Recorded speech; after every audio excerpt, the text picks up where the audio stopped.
If you have a 4-year-old Castle Trust and add a new chunk of money, does the new chunk of money start its own 5-year look-back period?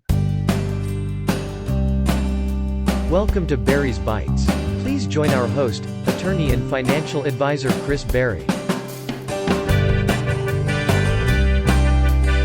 So Medicaid has a 5-year look-back period, and one of the things that our Castle Trust does, an asset protection trust, is it starts that 5-year clock because Medicaid looks back 5 years to see if you moved any money around, and if you have, they're going to penalize you. Really, the 5-year clock starts when the asset moves into the trust. So a lot of times we're putting as much as possible into the trust right away, like the real estate. We're doing the deeds at the time of the signing. But let's say you get $200,000 in inheritance that comes into your name, and now you want to put that into the trust. That would have its own 5-year clock. So any new chunk of money has its own 5-year clock. It does not restart the clock for the assets that are already in the trust, but just that new asset moving in has its own 5-year clock tied to it. And I was talking to a client yesterday about this, and they're like, how do they track this? How do they know? Do you have to keep records? You don't.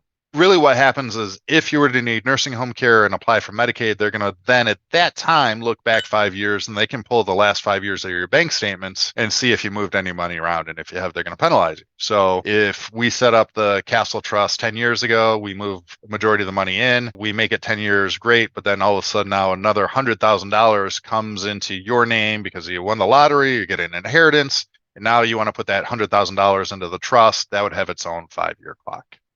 Here's a follow-up question. So new capital gains and Castle Trust don't start a new look-back period. The answer to this would be no. So once the money moves in, so let's say we put in $500,000, that goes into the Castle Trust. Whether we're looking at growth or income, as long as it's inside of the trust, the account's in the trust, so that could grow to $1 million, that's not restarting the 5-year clock because you've already put the asset or the account into the trust. So as long as we keep everything inside of the Castle Trust, the asset protection trust, that doesn't restart the 5-year clock. Likewise, if we wanted to cash out of one investment, move into another investment, let's say we want to sell our house and buy a condo or something like that, as long as we do it all within the trust, it does not restart that 5-year clock.